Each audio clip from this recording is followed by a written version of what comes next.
everybody. I am in my favorite part of Sweden, enjoying a little Fika. I just found this cute little place. It's like a family-owned thing, kind of in the middle of nowhere here. Yeah, so I am in what is called Vomb, Sweden. So I'm sitting out by a lake. I'll show you guys that a little bit later. And there's a lot of forest around here.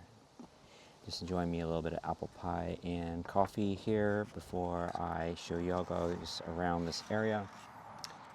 So I am in Skåne, which is the county here in Sweden that I actually live in. And I live in the Malmö area, but yeah, I find on the weekends it's good for me to get out of the city and enjoy some of the countryside. So check out the view. So I'm sitting at the table and just enjoying this. I'll show you guys the house here in just a little bit. This is so peaceful. This is what life is all about right here. And check this out, the coffee thing. I never seen anything like this before. It's like a wooden looking thing, and then there's like a beaker. It's like a chemistry project. This area is so nice here.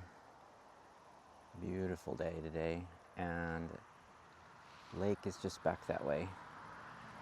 And check out this, there's a grass house, like right there.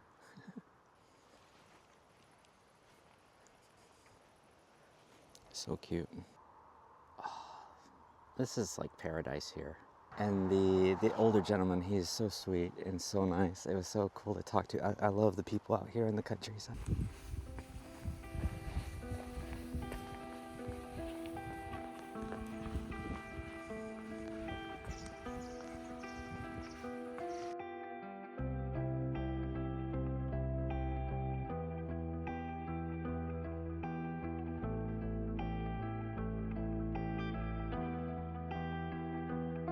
Where are all the people? It's like a ghost town here.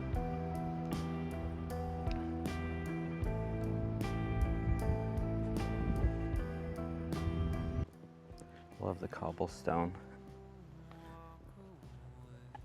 Little fun fact about cobblestone. You know, from back in the time that these are made. So I did some research on high heels. Did you know that high heels were actually originally intended for men, not women? They were a symbol for status and wealth because it was impractical to walk on this kind of terrain. So you saw it more with like royalty, where they didn't have to walk. They were either carried or rode on something because, yeah, they had the heels.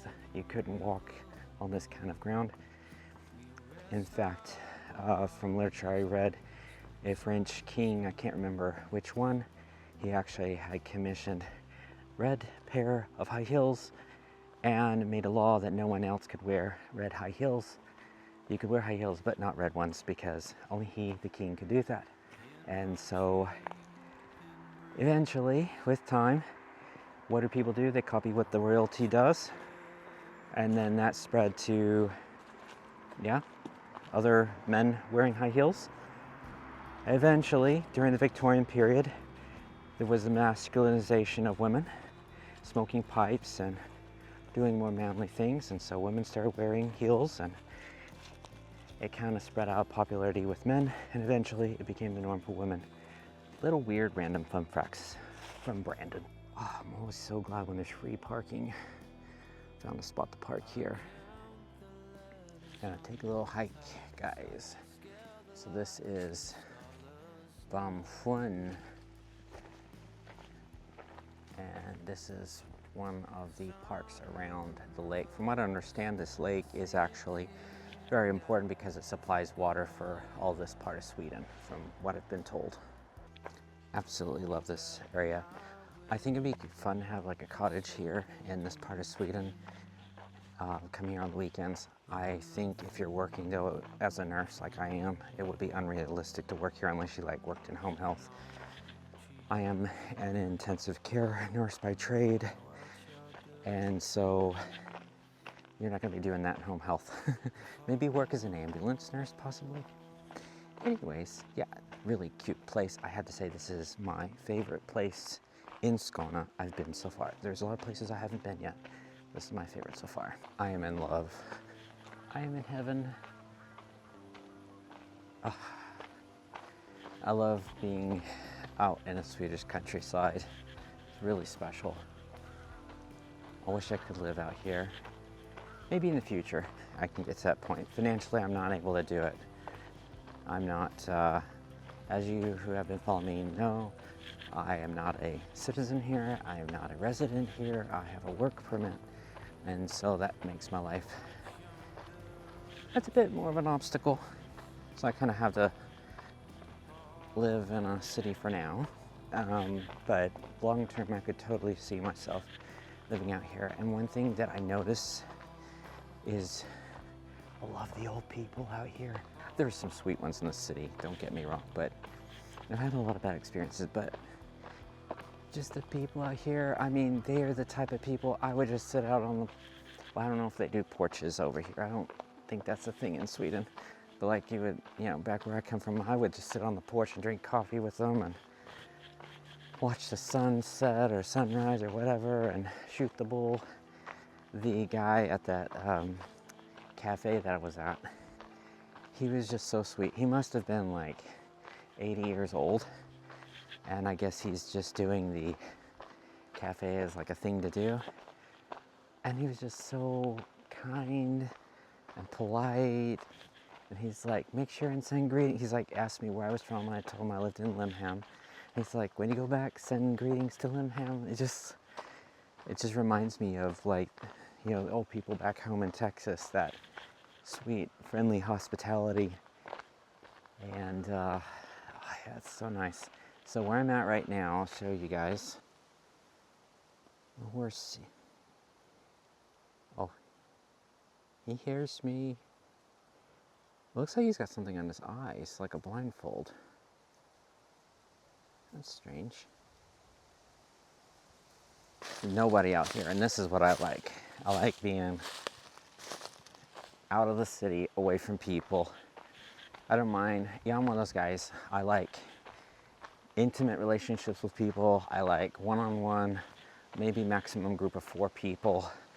6 people is pushing it. So I like visiting the city with a friend, going for a nice dinner, something to drink, see some sights, and then go back home and get out of the city. That makes me happy. So I feel like places like this give me energy and charge me up. There's a bunch of birds.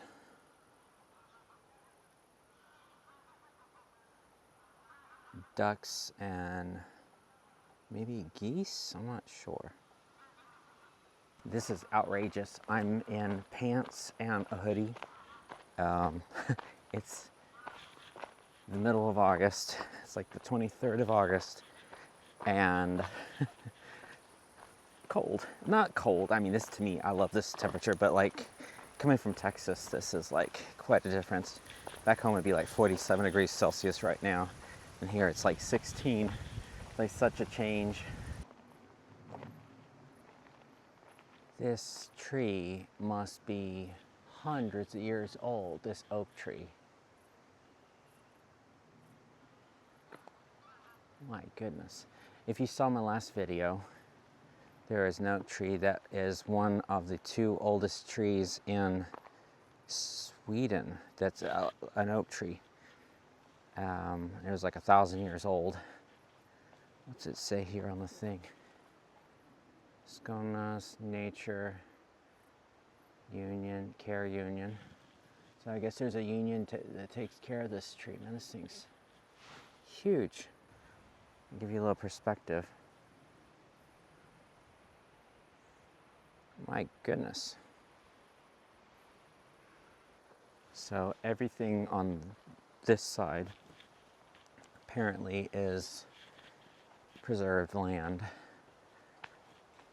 Part of the nature preserve here. It's kind of eerie. There's nobody here, but it's how I like it. Nice and quiet. one of the big challenges I've been dealing with lately is trying to find a place to, they call it telting in Swedish, which is tenting, you know, setting up a tent. And I've asked around, and no one I know except for one person. There's one doctor I work with, she actually does it, but everyone else is like, we camp, but we don't tent. We don't do that. We don't know any places. I can ask around, nobody knows.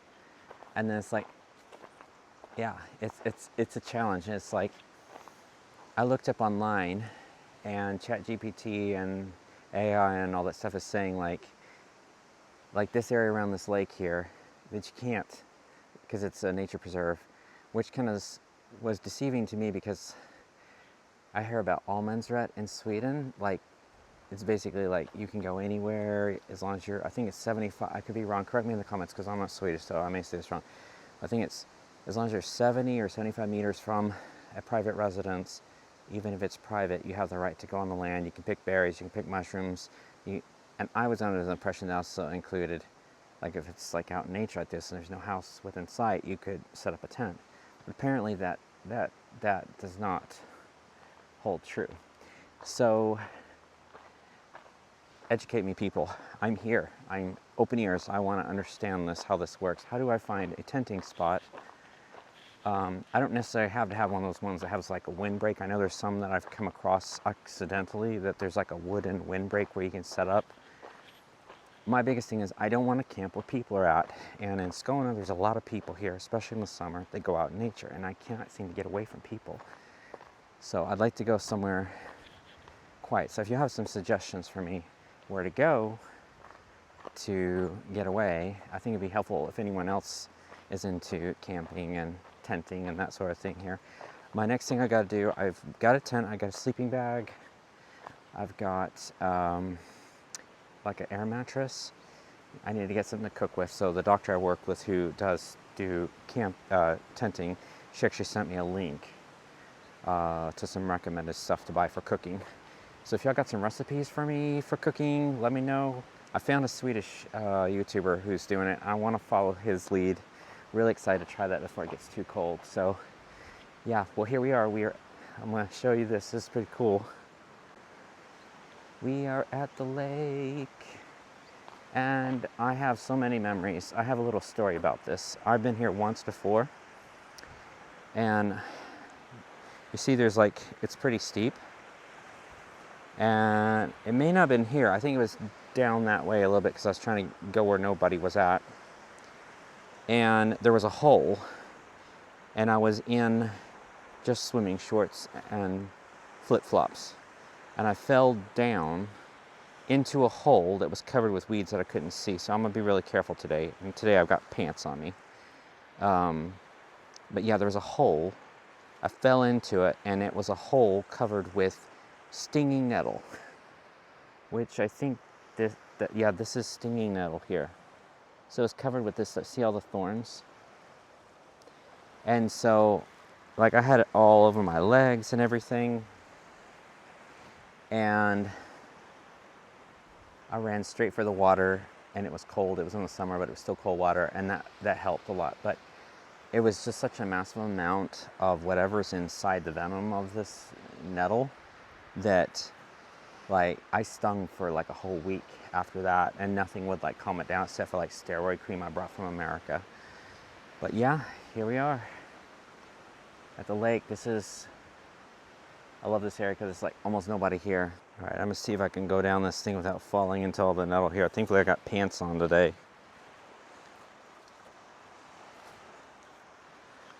It's nice, they got like a little bit of a rock wall here. It's slippery though.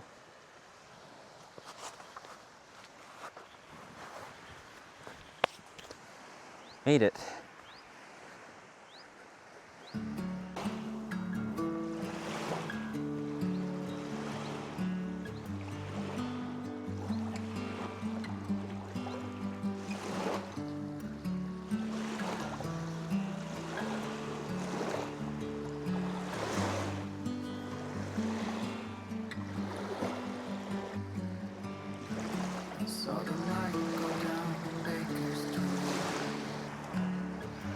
This makes me so happy.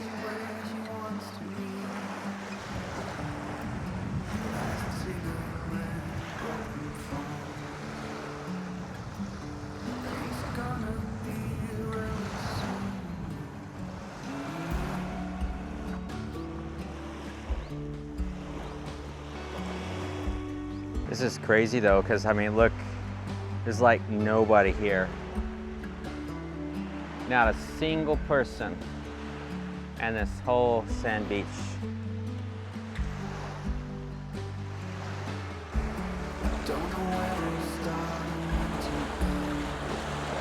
Oof. Oh my God, that's cold. That's ice cold. Ooh.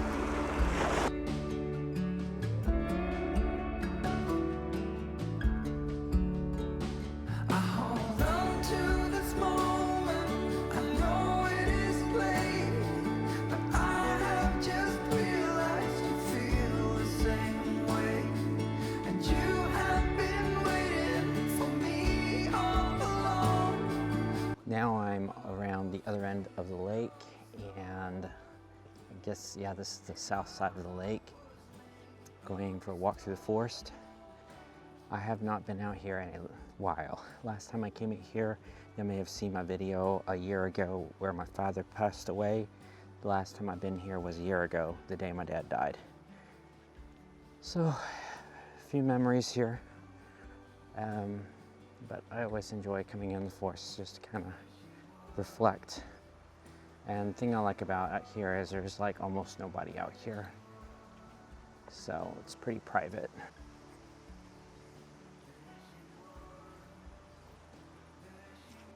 And check out the view.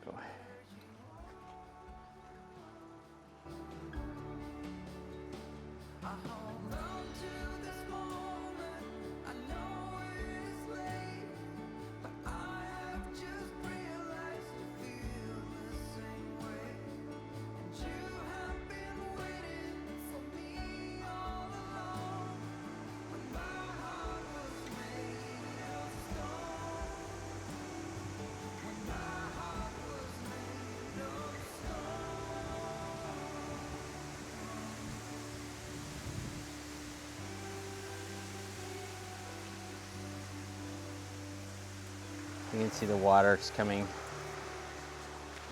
in. The lake is just on the other side of the grass here.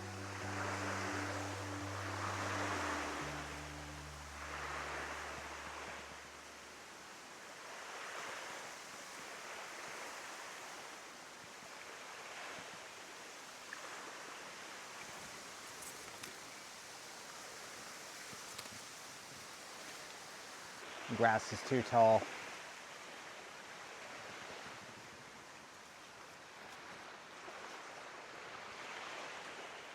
I'll have to find another way around. I feel like a kid again doing this here. I used to do stuff like this when I was little. We had a forest behind our house until I was 13, and then the housing development came in and tore everything down. So me and my siblings would, mostly me, go out in the woods behind the house and, yeah, pill around, find stuff to do, go exploring. I don't think I'm gonna be able to get in there because of this. There's a lot of tall grass all up against the water, so I don't think I'll be able to get the water, but at least I was able to get to the sandy beach earlier on the other end. Well, I think I'm gonna call it a day here. I think I've seen enough, spent enough time out here. It was a nice relaxing Saturday. Thanks for spending Saturday with me.